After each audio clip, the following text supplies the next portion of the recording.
Hello my friends, and welcome back to my Baldur's Gate 3 Patch 8 subclass review. Hope you're all doing well. Today, in what is probably the most anticipated part of this video, we're going to be going over the last 3 of the 12 subclasses that are being added in Patch 8. We'll talk about their strengths and weaknesses, test all of their abilities out, talk about possible builds we can do with them, and so on.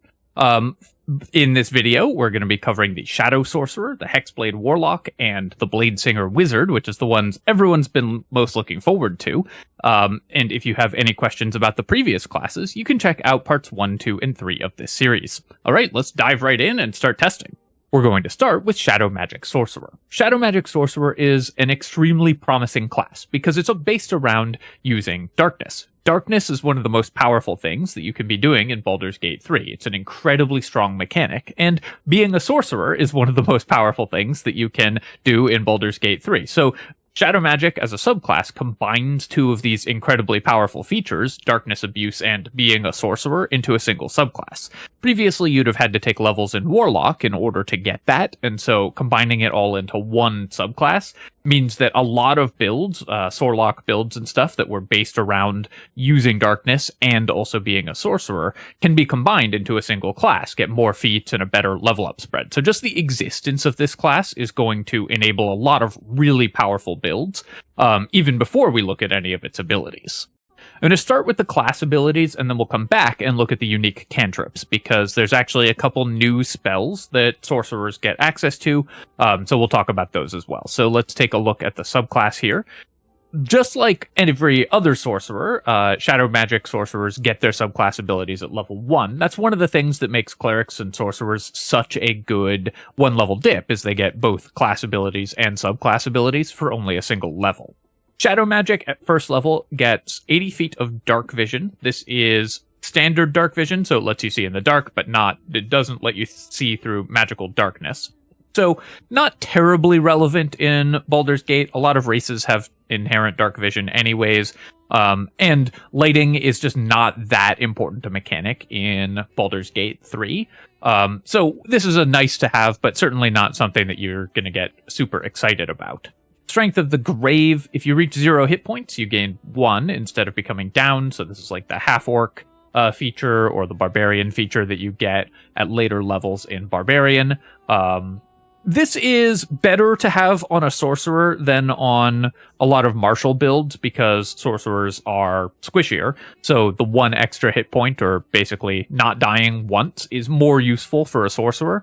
Often, the way that a sorcerer dies in combat is you misposition them once, they get hit by, a really powerful ranged attack or a spell, or an enemy jumps on them and hits them 5 times in 1 turn, and then your sorcerer goes down. So this can prevent that from happening. This type of effect is a little bit worse in Baldur's Gate because attacks that do multiple instances of damage in the same attack can go through it and still kill your character. And a lot of enemies have attacks like that, so it's not reliable. And again, this is a mechanic that's sort of nice to have, but not something that we're going to get really excited by.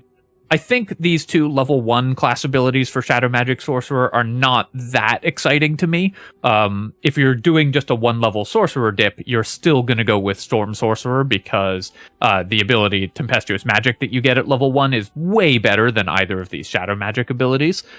So for 1-level dips, I don't think Shadow Magic changes much, but it's going to get much stronger stuff at higher levels.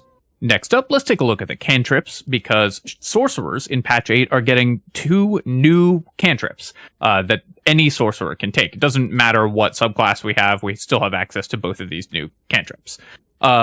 In this case, those are Booming Blade and Bursting Sinew. Bursting Sinew we already looked at when we looked at the Death Domain Cleric. It's a cantrip that lets you explode a corpse for AoE damage. This is, I think, pretty useful to sorcerers. It's not as strong by default as your normal, very powerful combat cantrips like Ray of Frost, Bone Chill, Firebolt, because it has a a condition that needs to be set up, but it gives you access to a tool that you didn't previously have in the form of area of effect damage. So I think you'll see some sorcerers take this as like a second combat cantrip, because when it works, it's pretty good. It won't be as universally applicable as Ray of Frost, so definitely don't use this as your primary combat cantrip, but Bursting Sinew gives you a cool new option in combat, and so maybe you'll take that just to have a variety of tactical options. The second of these two cantrips is Booming Blade, which is a pretty unique ability, kind of unlike anything that we previously had in Baldur's Gate.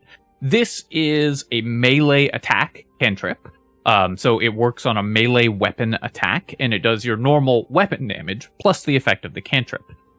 This also, despite saying that it uses an action, just uses an attack. So if you have extra attack, then you can use Booming Blade, and then make an extra attack in addition to the Booming Blade attack. At level 1, this does not that much, because it just inflicts a debuff where the enemy takes a d8 of thunder damage if they move. That's still better than a normal weapon attack, so if you're making weapon attacks at all with a character, then that's still a really powerful addition, because it's effectively free. It just costs you a cantrip slot for a pretty nice little additional damage when enemies move after you hit them. But where it gets really good is at later levels, because at level 5, it does just a d8 of damage on the attack, and then 2d8 of damage if they move, so that's a possible 3d8 of damage. And then at level 10, it does 2d8 damage on the attack, so that's a huge amount of additional damage. Booming Blade for any character that is making weapon attacks is a massive amount of free damage, so we're going to see a lot of dips to pick up this cantrip, either into Sorcerer or into Hexblade Warlock, because Booming Blade is just such a powerful effect. I'll show you sort of how it works when we get to testing, but this is going to be a massive change in how you construct, especially charisma-based melee combat characters. Paladins will be heavily incentivized to pick up a one-level dip to grab Booming Blade or the Magic Initiate feat. This one spell is probably the single most impactful change that was made in patch 8 in terms of changing how we're going to build characters. It's just that good. Then just going to quickly check and make sure we're not missing any new spells. Doesn't look like it. And let's just give this character a more standard stat spread. And then we will move on to higher levels so we can look at the later subclass features. Level 2, we don't get anything new from Shadow Magic, so let's just go ahead and grab any spell and take some Meta Magic. Yeah, there's no new Meta Magic options or anything. Although Twin Spell is a little bit interesting when you have Bursting Sinew, because you can double layer twinned Bursting Sinew, I think, on the same corpse. Actually, I'm going to test that afterwards, but doubling up on those explosions is pretty cool. So let's make sure that we test and see if that actually works. At level 3, we get our next subclass abilities, and this is where things get really wild for the Shadow Magic Sorcerer. So firstly, we just get Darkness as a spell known. Darkness obviously is a super powerful spell, even if you aren't doing any Darkness shenanigans with your party, and of course you can build your entire party around it to become incredibly strong. Darkness makes you effectively immune to ranged attacks by most enemies in the game, which is super powerful even if you have no way to see through it. But this character also gets Eyes of the Dark Darkness. This lets you cast Darkness using 2 sorcery points, which is effectively the same as casting it using a level 2 spell slot. You can swap freely between sorcery points and spell slots, so you should always have the ability to cast Eyes of the Dark Darkness. However, when you do it this way, you get Darkness, and you also get the ability to see normally in magical darkness. I'm not sure why up to a distance of 83 feet, that's funny. Normally in magical darkness for 10 turns. That is effectively the Warlock class feature, so whenever you cast Darkness, you're going to be able to see through it. This is incredibly strong. As we all know, Darkness Abuse is one of the sort of dominant strategies in Baldur's Gate 3. If you can see through it and your enemies can't, you can shoot them and they can't shoot you. You have advantage on all your attacks and they have disadvantage on all of their attacks. There's a lot of builds that are centered around using this ability. gaining the ability to see through magical darkness whenever you cast it is really, really powerful and stops us from having to take a warlock dip in order to get access to this ability. So sorcerers who want to be able to use darkness can take 3 levels of sorcerer, which is much better than 2 levels of warlock, because you get full spell progression and you get sorcerer spells, which are generally better than warlock spells. There's a lot of great reasons to do this. This makes things like Sorceridins and whatever that want to use darkness much more potent. Now, there is a downside to this, and that's that it's not passive. The warlock ability is passive and on all the time, so works with other sources of magical darkness. Eyes of the Dark only works if you actually cast it, so you always have to spend an action and your concentration on that darkness. It's not going to work as well with things like Shar's Spear or whatever. So it doesn't totally replace taking levels in Warlock, but this is going to give you a ton of optionality for darkness builds, and is an incredibly powerful feature for Sorcerer, already probably the strongest class to get access to as part of their Sorcerer levels. We also, at 3rd level, get access to another new spell, or sort of a new spell, in the form of Shadowblade. Shadowblade was already available using the Shadowblade Ring, but now is available as just a 2nd level spell that any sorcerer, wizard, or warlock can cast. It's also available to Arcane Trickster rogues and Eldritch Knight fighters, and it does 2d8 of psychic damage, lasts until long rest, so can give you a pretty powerful weapon in exchange for a spell slot.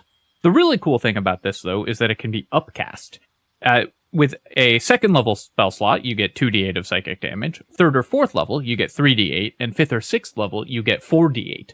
4d8 of psychic damage on a weapon for a 5th level spell slot is a pretty big upgrade to a lot of weapons that you're going to have available if you have 5th level spells. Psychic damage is relevant in Baldur's Gate, of course, because you can double it using the Resonance Stone, so characters will be able to make enemies vulnerable and do a ton of damage, and I think we're going to see a lot of builds based around maximizing the damage that you're doing with Shadowblade. There's just a lot of characters also that don't mind having access to a really powerful weapon that lasts until long rest. This also sort of embarrasses the Flameblade that druids get, which does not last until long rest, so the Shadowblade is sort of a significant upgrade to that spell. So let's go ahead and pick that, and then we'll keep leveling, grab Quicken Spell, of course, and continue to level up. Level 4, we're just going to take Alert to make combat testing a little bit easier, make sure we've got all the new cantrips selected, and grab some more spells so that we can test those, and then keep speeding through our levels up until level 5. No new spells available at level 5, but we can just grab any combat spell here, and go to level 6, where we get our next Shadow Magic subclass feature. In this case, we're getting the Hound of Ill Omen. This lets us summon a creature to fight for us, and the Hound of Ill Omen is a really cool and pretty powerful summon. It's actually very, very different from the tabletop version of this ability. So, given that the tooltip here doesn't actually give us any information on how Nimbus here behaves, what abilities they have, or whatever, we're going to have to, of course, test that as soon as we're done leveling up. But this is a pretty cool spell, and changed in ways from tabletop that I think are going to make it more fun and more interesting to play around with the Hound of Ill Omen. Gonna keep speeding through leveling up so we can get our next subclass ability here. And keep leveling up. No new spells at level 4, by the way. Really, it's just Shadowblade, I think, that was added to the Sorcerer spell list, as well as the 2 cantrips, so we don't need to look out for any other new spells. And then here we will take just whatever, as we continue to try to get to our last Shadow Magic upgrade. Yeah, no new cantrips or anything, but we can pick up all of these things, get another Meta Magic. We'll take, I don't know, Heightened Spell. And then get to level 11 when we get our next Shadow Magic ability. In this case, that is Shadow Walk. Shadow Walk, as a bonus action, lets us teleport into the shadows. So that's any unlit area, any area that's heavily or lightly obscured. The next spell you cast that turn will benefit from Distance Spell, so increasing the range by 50%. without spending any sorcery points. So this is basically the same as the Shadow Monk's Shadow Teleport, except that we don't have to leave from an area of shadows. We just have to enter an area of shadows. So it's like that, but better, but you get it 5 levels later. So obviously there's a little bit of a trade-off. Distant Spell means that we will be able to use this, cast a spell, use this ability, cast a spell from really far away, usually 90 feet away, and then move another 30 feet, or more, of course, if you have ways to increase your movement speed, like Longstrider, which means that this character can use this ability to cast spells from super far away and end up out of danger of enemies very, very easily. Bonus action, resource-free teleportation is obviously great. Misty Step is an incredibly strong spell, and getting it without having to spend a spell slot on it with barely any meaningful targeting restrictions, like having to teleport into shadows is just not that big a targeting restriction in most combat arenas in the game, is really strong. Now, this does come at level 11, and by level 11, you should probably have a lot of ways to handle mobility. So just like the Draconic Sorcerer's Fly or whatever, this is still a really powerful ability, but because you get it so late, it's less exciting than if we got it early. But this will still give you a ton of mobility and utility in combat.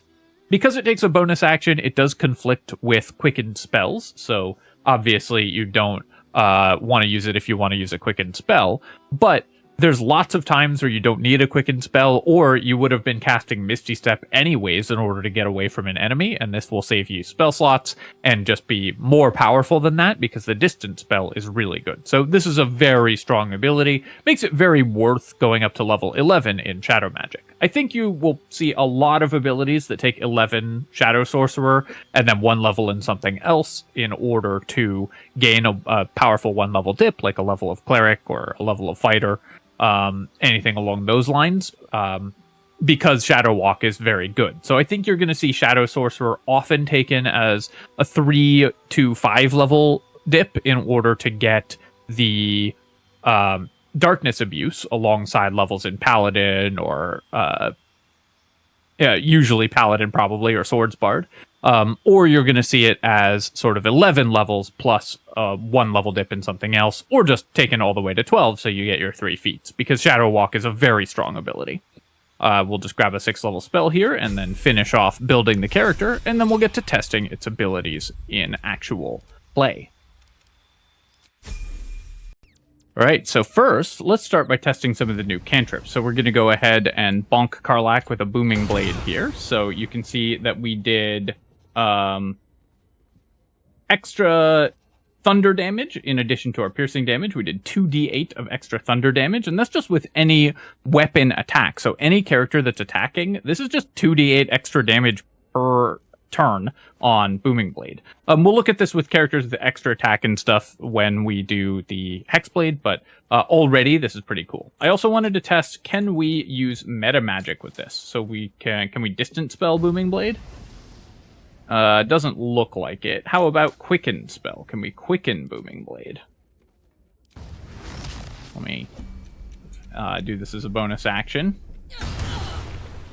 Okay, so yes, we were able to quicken Booming Blade, so not only... So that actually let us spend 3 sorcery points for a bonus action attack. That's not an amazing trade most of the time, but if you're a character that's already spec'd into Sorcerer with Booming Blade, like a Paladin, this could let you quicken spell a bonus action Smite, which is a pretty cool synergy for a Sorcerer. So that's a really nice thing to know about. Okay, how about Twin Spell? Can we double cast Twin Spell on Karlach here? Doesn't look like it. So if we activate Twin Spell, yeah, nothing happens. So, but being able to quicken Booming Blade is a pretty powerful addition to the arsenal of any character that wants to make bonus action attacks. Okay, I also wanted to test if we can Twin Spell Bursting Sinew on the same character. So let's take a look at that. No, it doesn't look like we can Twin Spell Bursting Sinew. Okay, so unfortunate that we can't do that, but still a reasonable option for other sorcerers. But let's also take a look at the Shadow Sorcerer class features. Okay, let's take a look at Shadow Walk. So we can teleport. Area must be obscured. So like here, for example, we can just do a quick little bonus action teleport. And then our next spell will be distant. So that's a teleport. Took our bonus action, and now we have distant spell available on any of our other spells. Distant spell, dominate beast. We can distant spell globe of invulnerability. Does that actually do anything? Oh, interesting. Yeah, that's kind of cool, actually. I didn't realize that worked. I'd never tried it before, I think. And then we can distance spell something like Confusion for a really long-range AoE effect after we Shadow Walk, and then we could even run further away. So very potent ability to be able to do that and make a lot of space in a given combat. Let's also summon the Hound of Ill Omen, so we can take a look at what that guy does. Hound of Ill Omen costs 3 sorcery points and a bonus action to summon. So if it dies, you can actually resummon it in combat pretty easily, because it only takes a bonus action. Which is good, because it only has 42 hit points at when we're character level 12. So fairly low for a summon, but for a level 3 spell slot, that's a pretty efficient spell slot to summon usage. It's a level 3 spell slot because it takes 3 sorcery points. That's better than we would get from Animate Dead, for example. Nimbus here has 42 hit points and 18 armor class, has inherent dark vision. Movement is increased by 10 feet when starting a turn in darkness. What is your base movement? So, base movement actually pretty good. Does it currently have the bonus effect? But looks like Nimbus can actually move 60 feet, which is really not that bad. So pretty fast summon, and actually has good jump distance as well if you need even more distance. Nimbus also gets offensive abilities in the form of Umbral Tangle, which is 2d6 necrotic damage in, looks like a 10-foot AoE, that causes enemies to become effectively entangled for 3 turns. They can't move, they take a d4 of damage every turn. Attacks against it have advantage, and its attacks and dex saves have disadvantage. So not a bad debuff for an AoE debuff. Does take an action to use. And this strength saving throw is, yeah, it's using Nimbus's difficulty class, not ours. So Nimbus's difficulty class is going to be pretty low. Enemies will often pass on this effect. I think it's 2d6 save for half. So if it fails and it only does a d6 of damage, that's pretty weak overall.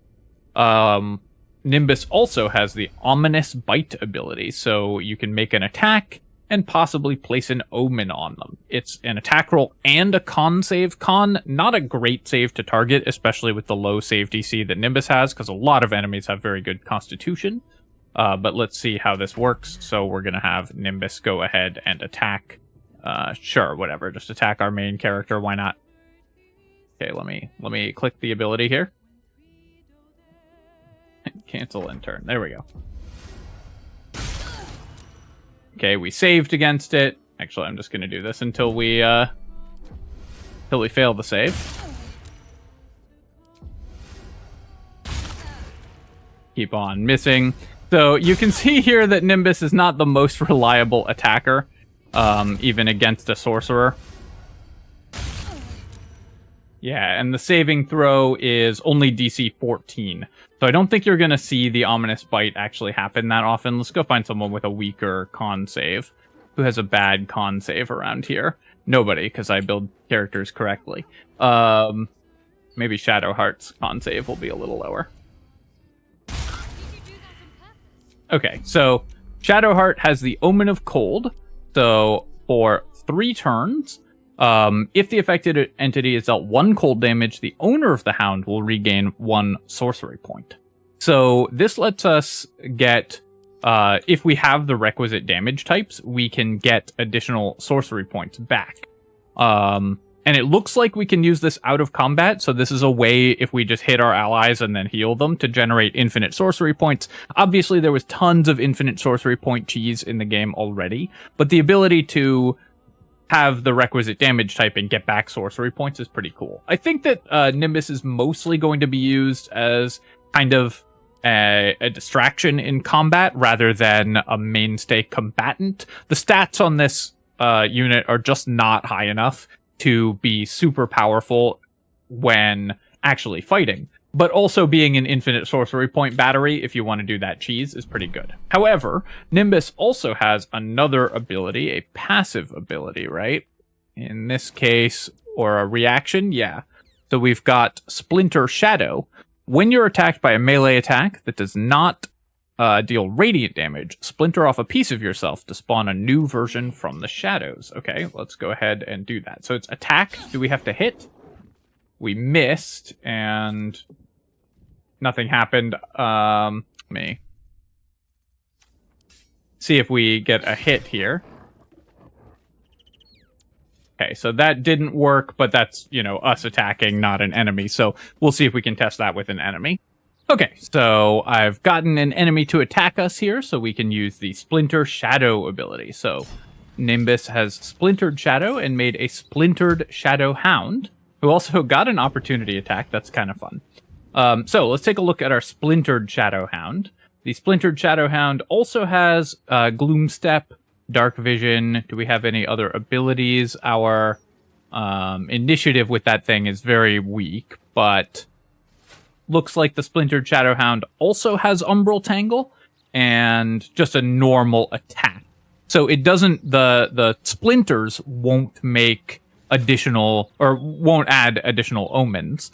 Not that those were going to go off in combat that often, but can potentially tangle enemies. So if you get Nimbus hit a few times in combat, then you can make enemies make a lot of saving throws against the Umbral Tangle.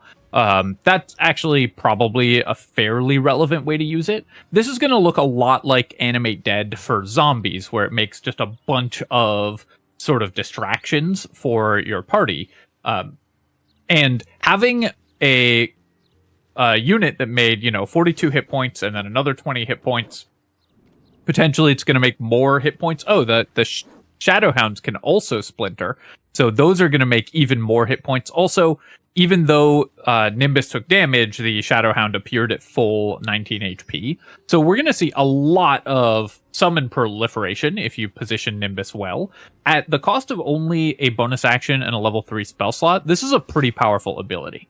It also, of course, lets you do infinite out-of-combat sorcery point cheese, which is pretty good as well. But the real thing here, I think, is going to be that this is just a very efficient way to prevent your party from dying, because you're going to make a big boatload of hit points for only a level 3 spell slot, and you can refresh it in combat as well, as long as you have the sorcery points to do that. Which you will, especially if you're using the omens out of combat in order to give yourself more sorcery points. So Shadow Magic seems like a really fun defensive sorcerer, where you have the Shadowhound to block for you, as well as Darkness Abuse to keep your character alive. Next up, let's take a look at the Hexblade Warlock. Hexblade also gets your subclass at level 1, so we're going to get our subclass abilities right away. We also get new cantrips, in this case just Booming Blade, but of course Hexblade Warlock is built around attacking with a weapon, so Booming Blade is going to be incredibly powerful for them. I think normally you're going to want to take Eldritch Blast and Booming Blade, that way you have a great ranged attack and an even more powerful melee attack than you were already going to have. Next, let's take a look at our class features. We get a lot of class features at level 1, so 1-level Hexblade dips I think are going to be very common, because they give you a lot of really cool stuff that Warlocks needed to take more levels in previously in order to get access to. So firstly, just like every other Warlock subclass, we get 2 spells. The first of these is Shield, which melee Warlocks especially often took a level of Sorcerer or something, in part for access to Shield. Shield is an incredible survivability tool, and these characters, their main downside is that they're often in melee with relatively low hit points and stuff like that, so Shield can be extremely useful for keeping you alive. Now, this does use your Warlock spell slots, unless you get more spell slots from multiclassing, which is a real downside for casting Shield. Spending a 5th level spell slot is a lot worse than spending a level 1 on Shield. But when you need it, and you're very, very happy to have this spell. It can keep you alive even when things are going very wrong. You also get Wrathful Smite, another spell not normally on the Warlock spell list, so it's great that we get more versatility this way. Wrathful Smite, again, not one I'm always going to want to spend a spell slot on, especially because we have Booming Blade, so often if you want to make an attack with a bonus, you should just use Booming Blade instead. But Wrathful Smite does extra psychic damage and causes enemies to make a save or become frightened. It eats your concentration, which is a real downside for a warlock as well, so I don't think you're going to use this that often, but being able to lock down an enemy in melee next to you is pretty good for a melee-based character, so Wrathful Smite will see some use, but the real prize here is shield.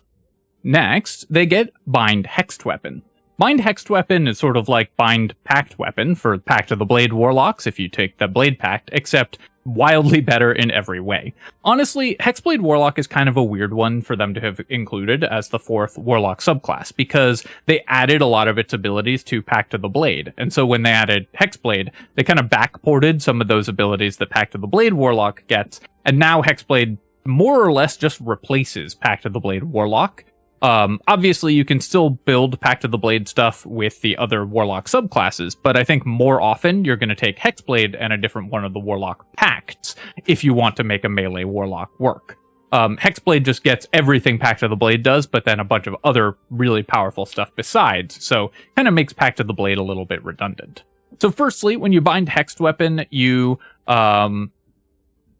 get it to use your charisma modifier, so you don't need to take high strength or high dexterity, and you get this at level 1, which means instead of having to take 3 level dips to attack using your charisma, you now only have to take a 1 level dip in Warlock to attack using your charisma. Some characters may still go to 3 levels because the Warlock Pacts are very good as well, but being able to do that opens a whole host of possible builds, because we can have a hexed weapon and attack using our charisma with only a single level investment into Warlock.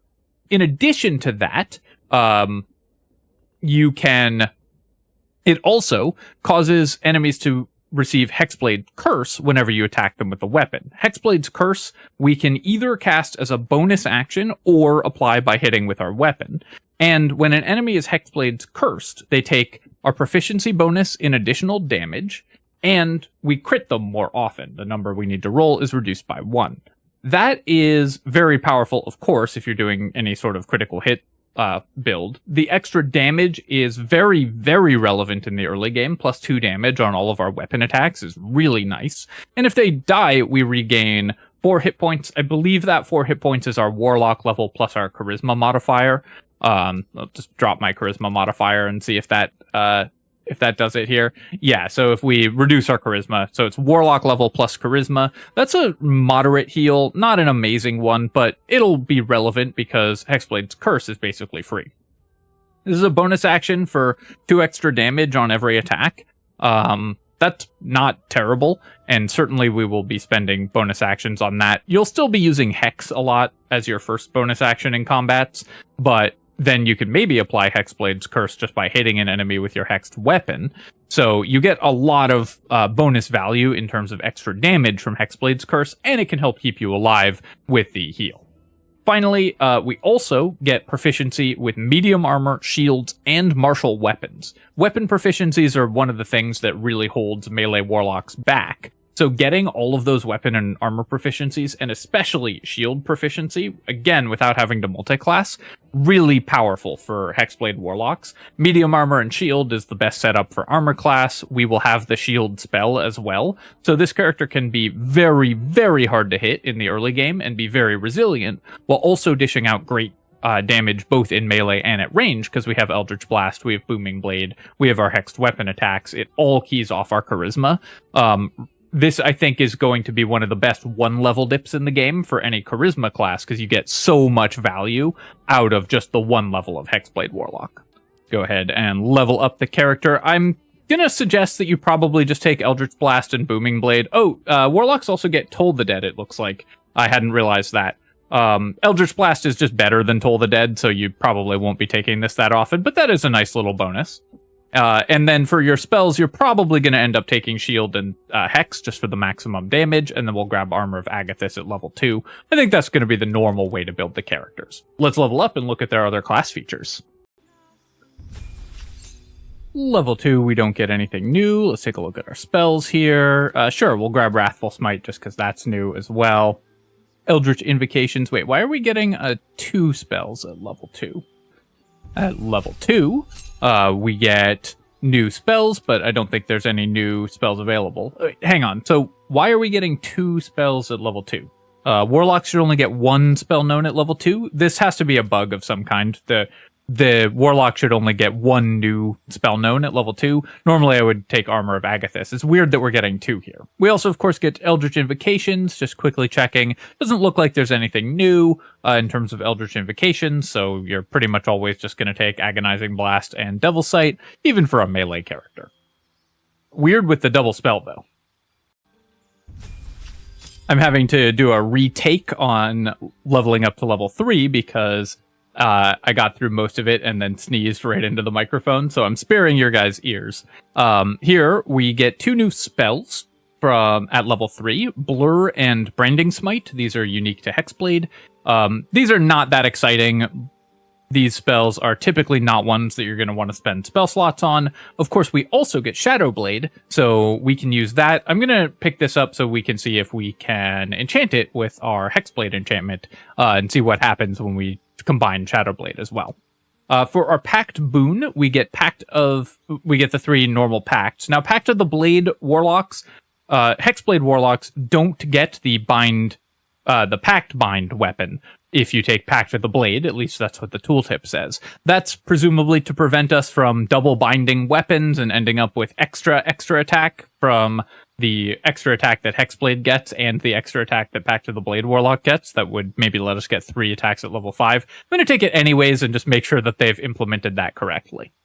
That's it for level 3. Let's keep leveling up, and we're looking for more class features, which we don't get any new ones at this level, so we'll go ahead and just pick up some cantrips, take some new spells, grab alert so that we can more easily test combat. And then at level 5, with Hexblade Warlock, we get deepened Pact. So Blade Pact holders get an extra attack with their Pact weapon, which we don't get because we are a Hexblade, so we don't get the Pact weapon. So obviously you would normally want to take Chain or Tome when you're building the character, but we're here to test, and I wanted to test the interactions with Pact of the Blade. Our new spells at this level, it looks like we get some additional Warlock spells in the form of Elemental Weapon and Blink. I think those are not normally on the Warlock spell list. Let me just double check that real quick. Yep, it's those 2. Elemental Weapon is not even terrible if you can maintain the concentration on it. This is another way to turn a short rest resource in the form of a Warlock spell slot into a long rest ability, because it'll just last as long as you have concentration on it, and that's a pretty big bonus to your damage. Obviously, you're normally just going to take Counterspell and Hunger of Hadar still, but Elemental Weapon is a relevant spell. Go ahead and test that one out. I'm not seeing any new Eldritch Invocations here at this level. At level 6, we get another subclass feature, a Cursed Spectre. A Cursed Hector. The Accursed Spectre, when you or an ally within 60 feet slay a creature, apologies to the Hectors out there, when you or an ally within 60 feet slay a creature that is afflicted with Hexblade's curse, you can raise an Accursed Spectre that will fight alongside you for a short period of time. Of course, just like other summons, this doesn't give us any information about the actual summon, so we're going to have to test this in play. The interesting thing about this is that it's used as a reaction, so this is going to let us summon creatures as a reaction, which is pretty powerful to be able to do. Uses a resource that often you don't have an important use for otherwise to do something that's going to affect the entire battle. Again, just grabbing sort of whatever spells, and then we're going to keep leveling up. At Warlock level 7, we get 2 new spells unique to Hexblade Warlocks, and 1 spell entirely unique to Hexblade Warlocks. Firstly, we get Phantasmal Killer, pretty bad spell in general. A little better when it's just cast for a short rest Warlock spell slot, so maybe you'll use this, but probably not. But we also get Staggering Smite. This spell was previously available only to NPCs. No players had access to it, and now it is only on the Hexblade Warlock spell list as a 4th level spell. No other character in the game gets access to Staggering Smite, not even bards using magical secrets. So this is the only way to cast this spell at time of recording is by being a 7th level or higher Hexblade. Staggering Smite gives you 4d6 of extra psychic damage, not a great ratio for a 4th level spell slot. At this point, your Warlock spells can cast much more powerful damaging spells, but it comes with a weapon attack on it as well. And in exchange for your concentration, you can stagger your target.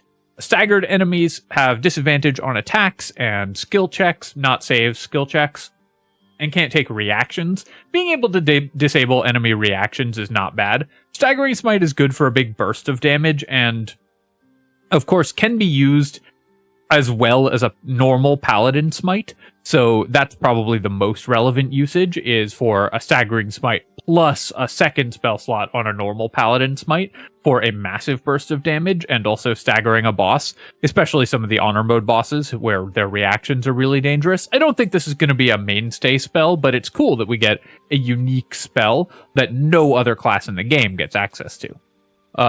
No new Eldritch Invocations or anything. Let's move on to the next level. Let's pick up Staggering Smite so we can test it out. Quickly keep leveling up here. And we'll just go ahead and grab a feat. But then at level 9, we get access to another set of new Warlock spells. The first of these is Cone of Cold, which is a pretty good one for Warlocks to have access to. This is a lot of damage, a pretty big nuke for a Warlock spell slot. High-level Warlock spells often don't do just huge bursts of damage, so having Cone of Cold, which you can double with the wet condition, gives them a bunch of options. And the second is Banishing Smite. Banishing Smite was previously only available to bards using magical secrets, and is a really nice one for this character to have. Banishing Smite, like the other special smites, can be stacked with another Paladin Smite. So for a Lockadin character, you could cast Banishing Smite with one of your slots, and a normal Paladin Smite with your other slot, for a huge burst of additional damage. Banishing enemies is also very relevant. You get both the ranged and melee versions of Banishing Smite, even though it only shows the ranged version here. So this is a very powerful addition to your burst damage combo with Hexblade, and a spell that we're pretty much always going to take, I think, if we're planning to be a melee Warlock, because it just lets us one-shot enemies in a way that Warlocks previously struggled with. Go ahead and grab Minions of Chaos here. It's still probably the best invocation at level 9, and then keep leveling up. And finally, at level 10, we get our last Hexblade subclass feature, in this case, Armor of Hexes. Armor of Hexes lets us, when we're attacked by an enemy with Hexblade's Curse, we can use a reaction to 50% of the time just block that attack. 50% of the time completely negating an attack. Obviously, this is good. It's good to reduce incoming damage like this, but there's a lot of conditionals that have to be met. The enemy does have to have the Hexblade's Curse. Often, cursed enemies are the ones that you want to kill, or you wouldn't have cursed them or attacked them and applied the curse. So, many cursed enemies won't survive through a turn. But, and of course, you have to roll the 50% chance of succeeding on blocking the attack. 50% chance of leaving whether I die or not up to a 50% chance is not something that really excites me. As I have said many, many times, the enemy of optimization is randomness, and a coin flip on taking damage is not what we want to rely on in terms of our defensive capabilities. Warlocks also have pretty good reactions here, especially Hexblade Warlocks, who can summon creatures as a reaction. So using that on Armor of Hexes, which may or may not even save you, you won't always want to do this. But this is still a pretty powerful ability that will reduce incoming damage by a fair margin when it goes off. So you definitely want to pay attention to this ability and use it. Sure, we'll take Toll the Dead here, and we will keep leveling up our spell selections. Going to level 11. There's no new Mystic Arcana or anything like that, right? No, okay. So we'll just grab whatever spells and keep on leveling so that we can get to testing the Hexblade's abilities. I guess we do get an Eldritch Invocation. You're probably... Oh, wait.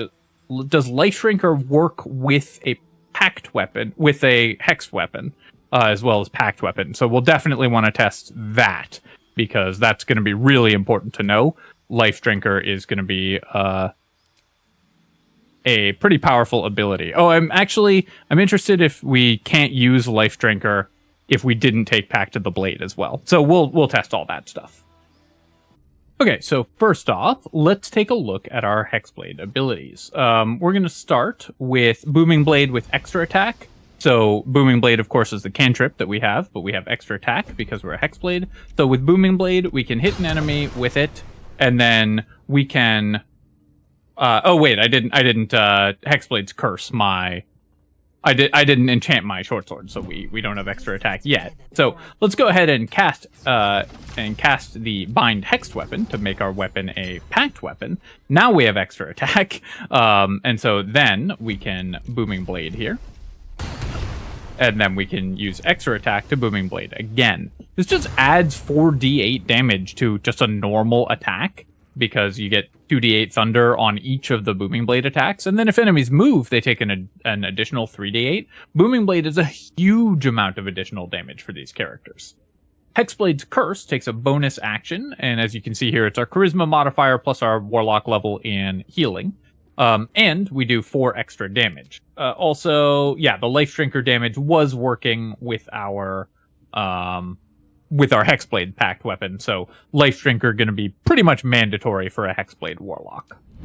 Watch yourself. Also, I wanted to test if we can Pact weapon Shadow Blade, even though it's kind of a temporary weapon. So we have the Shadow Blade. Let's move it to our main hand, and then we can go ahead and Pact Blade. Yeah, so we can hex our Shadow Blade. And because we're a Warlock, the Shadow Blade does 4d8 base damage because it's cast with a level 5 spell slot. So that's going to add a ton of damage. 4d8 plus 2d8 from Booming Blade twice a turn. That's a massive amount of damage with no resource expenditure. I guess one level 5 spell slot. So that's going to be a huge amount of bonus damage given the Shadow Blade for Warlocks. Really powerful ability to have access to. Go ahead and use Hexblade's Curse. Oh, Lae'zel already got cursed. Okay, so let's go ahead and attack her and see if we do the extra damage here. Watch yourself. Oh, she lost the condition there. So this is 13 thunder damage plus 4 proficiency. Yeah, so it added our proficiency bonus in damage just once, but just to the... Oh no, excuse me. We didn't have the Hexblade's Curse. Hard to keep track of everything that we're doing all at once. So let's go ahead and attack, and we'll kill Lae'zel here. All right, so just to take a quick look at this. So we've got +4 from Hexblade's Curse, psychic damage. So the Hexblade's Curse is also double adding damage. So we're adding it for the Booming Blade damage and the base damage of the weapon. So this is another damage rider bug. It's going to increase our damage even more.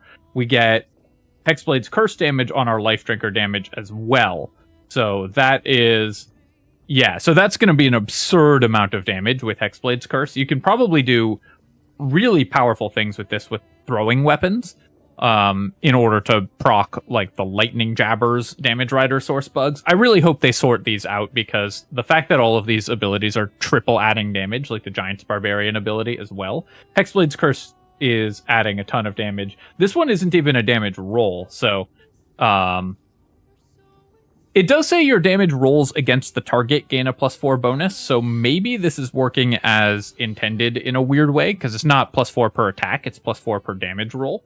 But I don't think that we should be able to get like +20 damage per swing on weapons that have additional damage dice on them, and if we use like elemental weapon and stuff. So I'm curious as to what the design intention here for Hexblade's Curse is. As it's working currently, it's adding your damage to every single damage instance that we're doing. So for something like a magic missile build, Hexblade's Curse will be, plus 1,000,000 damage, roughly speaking. So that's very, very powerful. All right, now I'm also going to demonstrate Armor of Hexes. So let's go ahead and curse Karlach here, and then Karlach will attack us, and we should have a 50% chance of just negating this attack. Okay, we got shield, so don't react there. Go go ahead and attack again, see if she hits.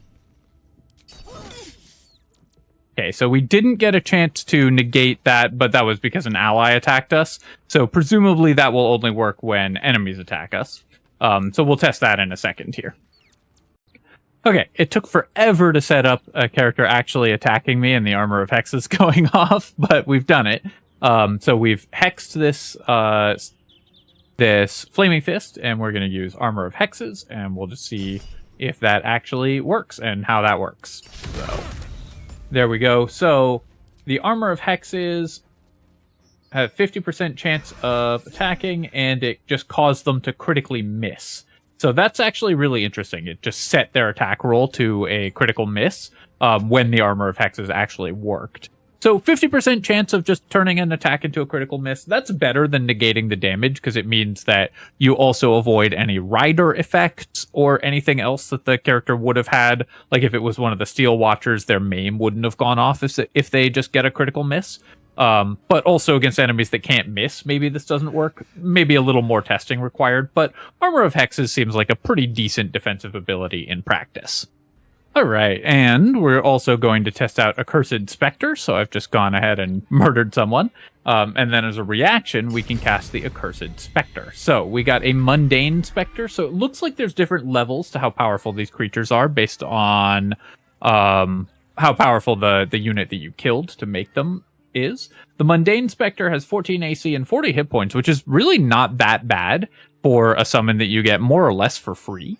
With like no resource cost and a ton of value for this summon. So the extra specters that you're going to be getting from the Hexblade are a really big boost to your survivability and damage as a party. Let's take a look at the Mundane Spectre's abilities here. Devour Soul. Consume the soul of your Warlock's enemy while healing the Warlock for half the damage. So 60-foot range con save, Devour Soul, and pull the Warlock's enemy towards you. That's pretty cool as well. It's a very weak default attack, but really pretty cool that these summons actually have really interesting battlefield effects, in addition to just being really good summons overall.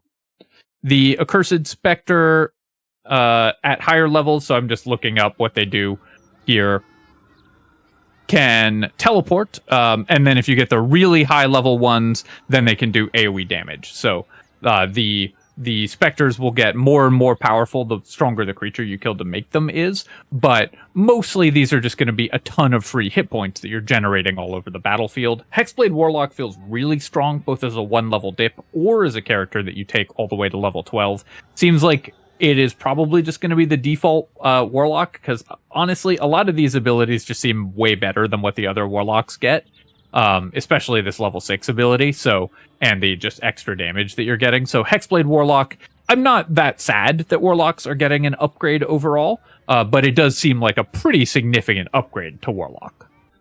And lastly, we're going to take a look at the Bladesinger Wizard, and then we'll have covered all of the new subclasses. So firstly, of course, Wizards, just like Sorcerers, get these new spells, Booming Blade and Bursting Sinew. Booming Blade going to be pretty important to the Bladesinger Wizard, since we're going to be a melee wizard, which is an archetype that people really love that hasn't really existed in Baldur's Gate 3, so I'm really excited for the Bladesinger Wizard, because it's going to enable a whole new playstyle. Level 1 spells, nothing in particular that's new here. Of course, you're going to want shield if you're going to be up in melee as a wizard, but other than that, let's just go ahead and take a normal stat split, and then we will move on to level 2, where we can get our subclass features. At level 2, we get to take our subclass, and rather than specializing in a school of magic, Bladesong Wizards specialize in sword. Bladesong Wizards get a lot of abilities that relate to both using weapon attacks and spells. So one of the best ways to make use of this character is to have them constantly be hasted, so that you can make both weapon attacks and cast spells in the same turn. So that's going to be a priority. This character is going to interweave both making weapon attacks and using your spell casting to maximize the bonuses of your abilities. At level 2, we get a bunch of abilities that support that. Firstly, we get training in War and Song, which gives us light armor proficiency and proficiency in a bunch of weapons that wizards don't get all of normally. Typically, you're probably just going to be using rapiers or longswords for this. because those are the best weapons overall. You also get light armor proficiency, which is the most that we need because we can't use our Bladesinging abilities in medium or heavy armor or with shields. Light armor, typically not going to be enough for armor class, even with the Bladesinging bonus, I think. Your armor class on this character is going to be very low, especially combined with your low AC and your frequent concentration spells. So your low HP and your frequent concentration spells. So you're going to want to remedy your armor class through abilities. In addition to this passive, we also get the Blade Song ability. Blade Song gives us a bonus to our armor class and movement speed and constitution saving throws. We get a +2 bonus to our armor class at this level, but that's our proficiency bonus. So at max level, that's going to be +4 to AC. That doesn't make up for not being able to use a shield or medium armor, to be frank. So it's going to, this character, even with Blade Song, is going to have relatively low AC, but you can increase your armor class with over what a normal wizard would have when you're using like a robe and mage armor and Blade Song. You can end up with pretty solid AC from that.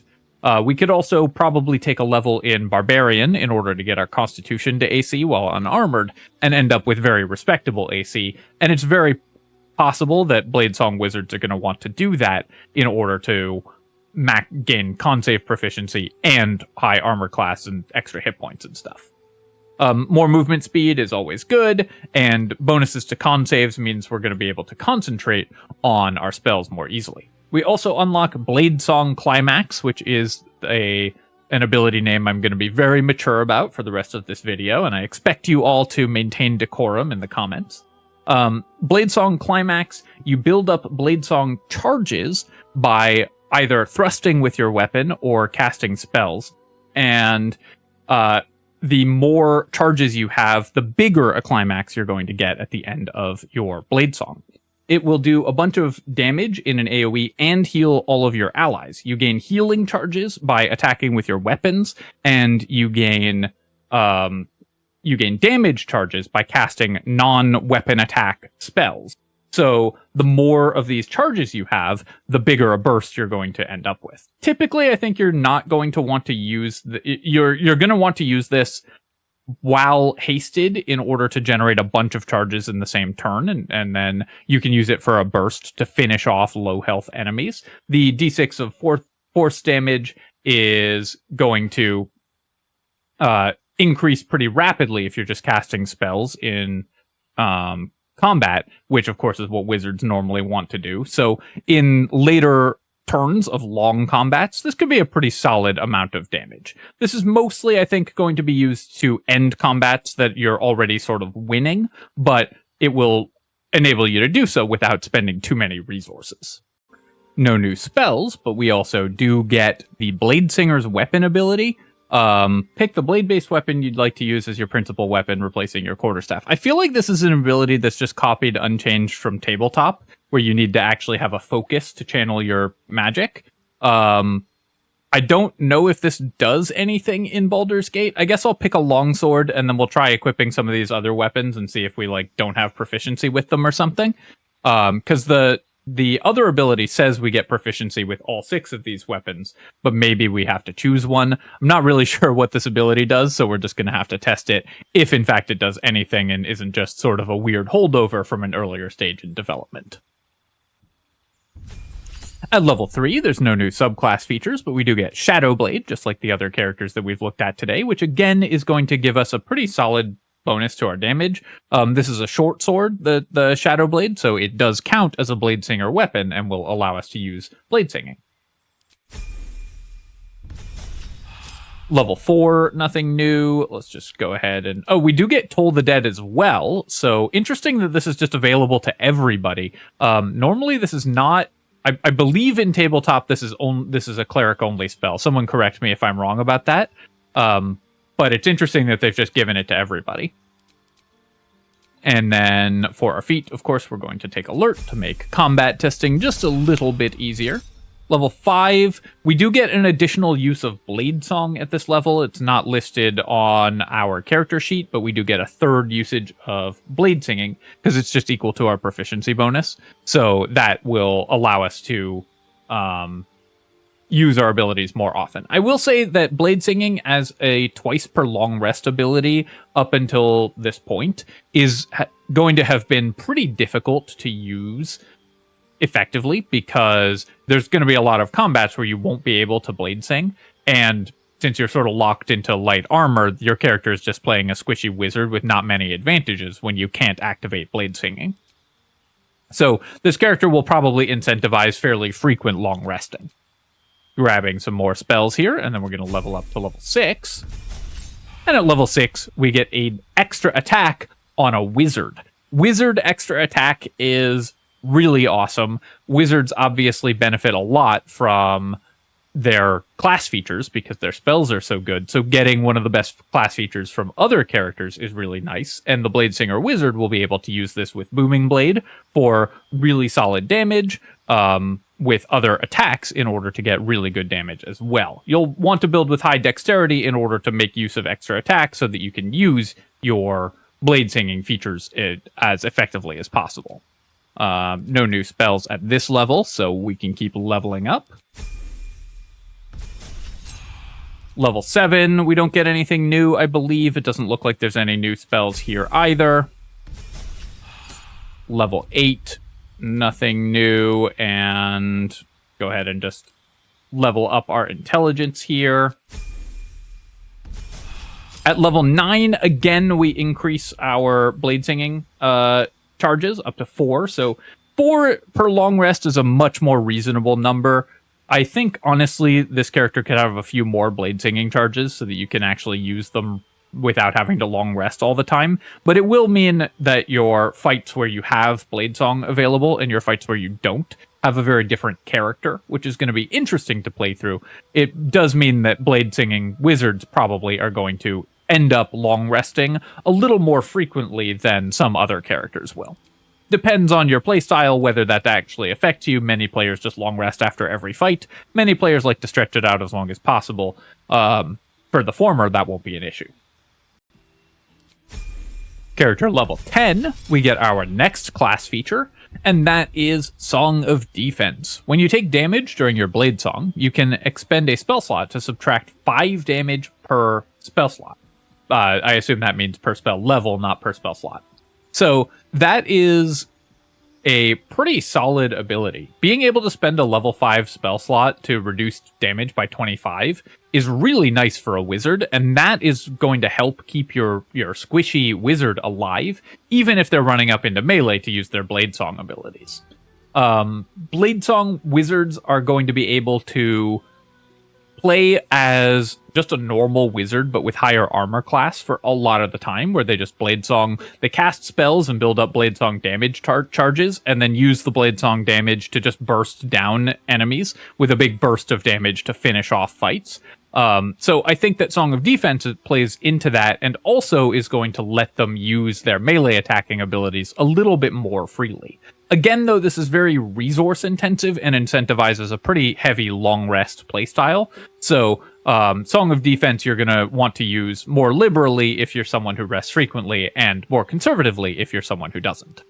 Then we will go ahead and pick up some cantrips again. No new spells at this level. I believe Shadow Blade was the only one that wizards got. And we can finish off leveling the character and then test out some Bladesong abilities. Yeah, nothing new from the subclass at these levels, so although one spell I did want to mention while we're in Wizard is Wall of Ice did get fixed. So now it actually properly does the 10d6 cold damage with the cloud.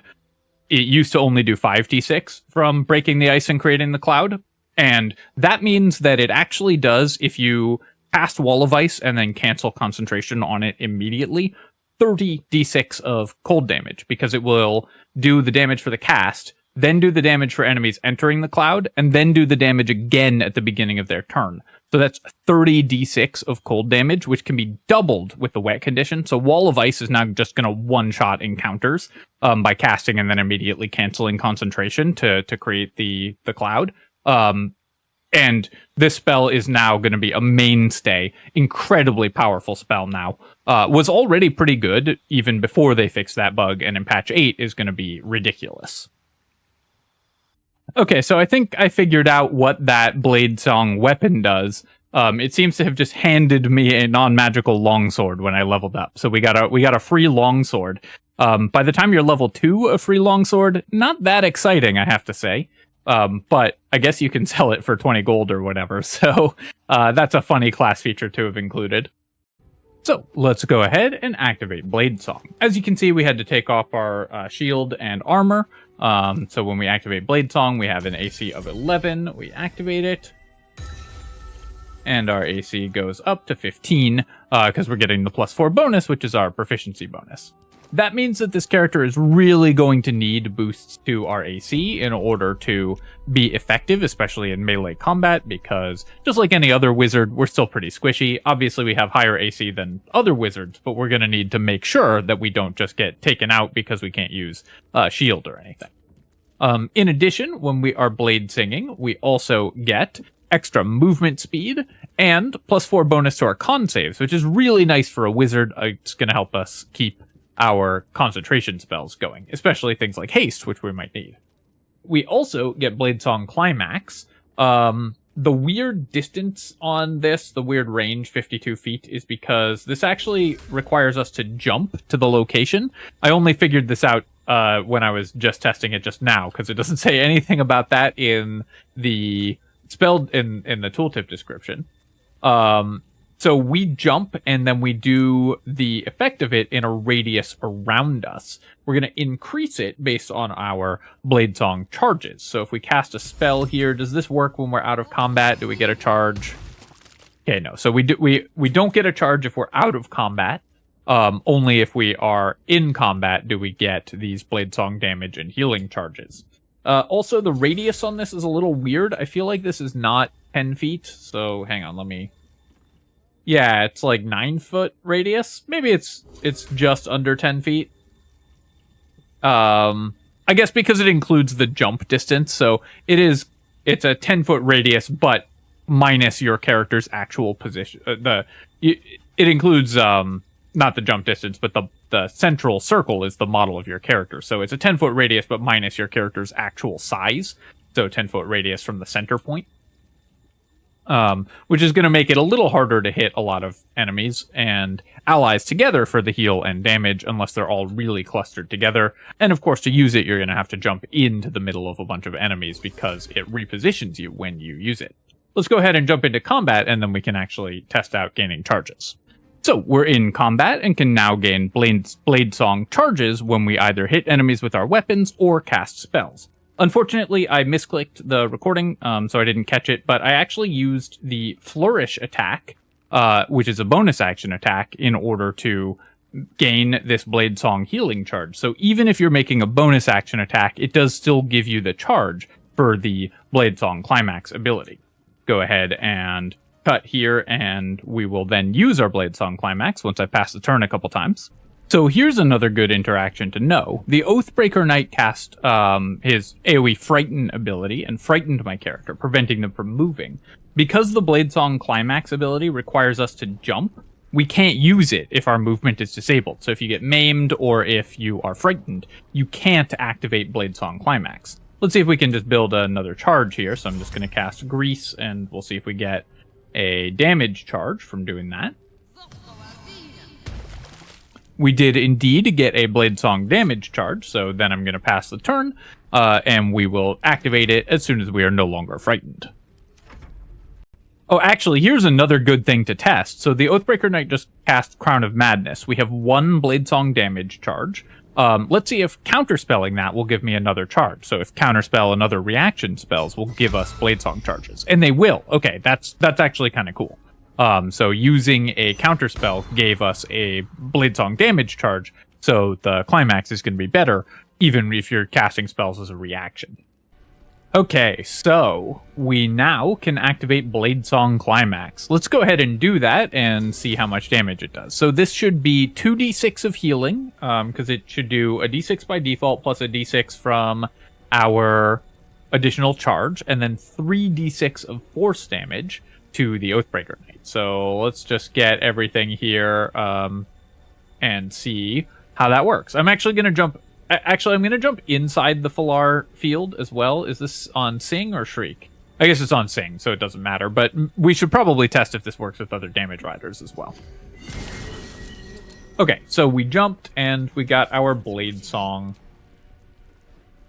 damage here. So the Oathbreaker Knight got 5 force damage, 1d6 force repeated 3 times, 1 plus 2.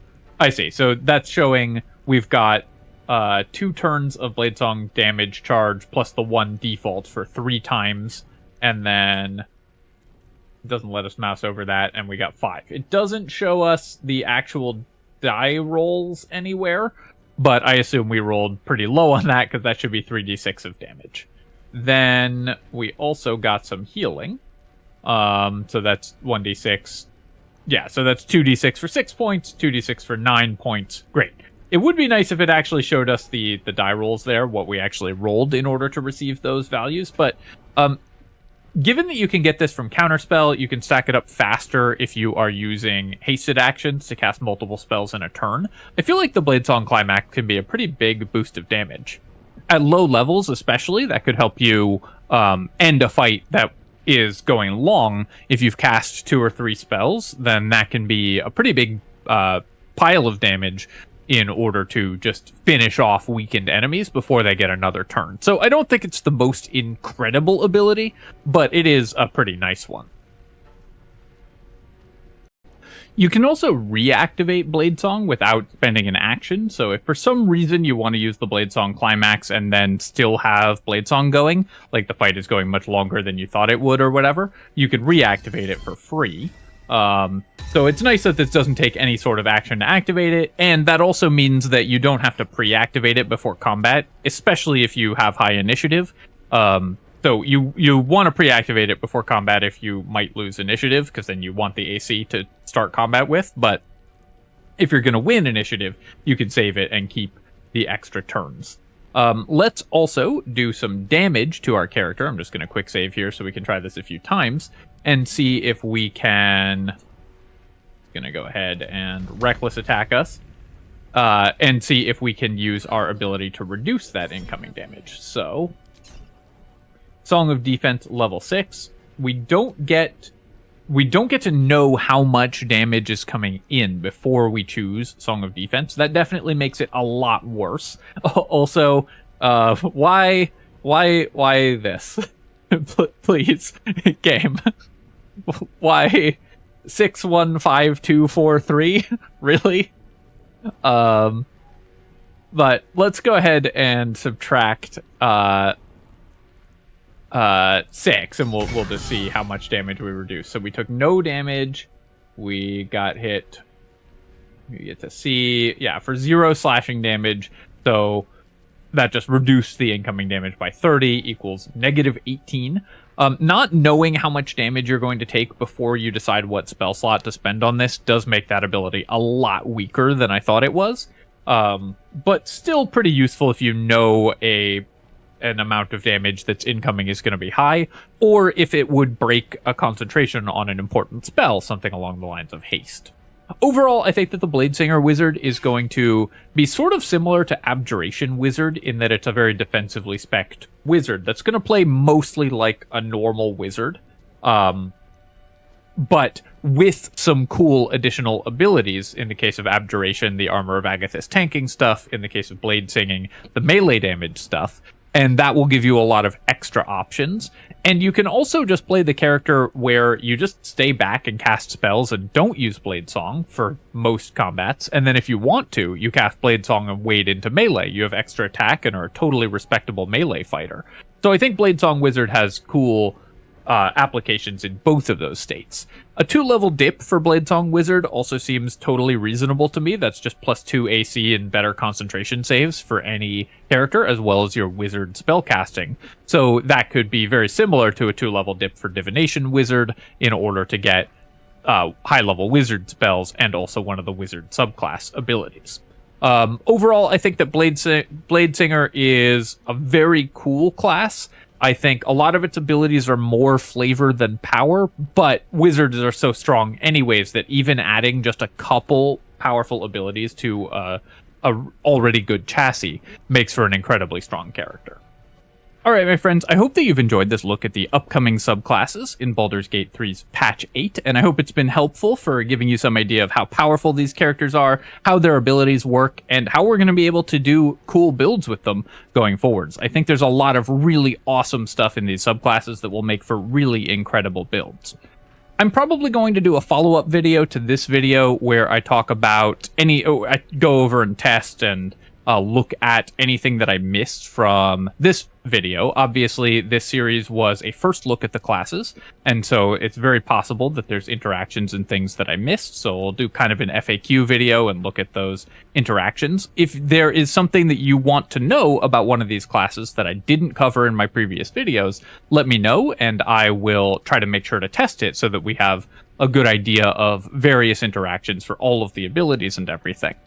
As always, of course, if you have enjoyed this video, feel free to leave a comment and hit like. Helps me out a ton with the algorithm, so I appreciate you taking the time to do that. And you can subscribe to my channel for more Baldur's Gate 3 build analysis, build guides with these new classes, and other strategy game content. Cheers, folks. I'll catch you next time.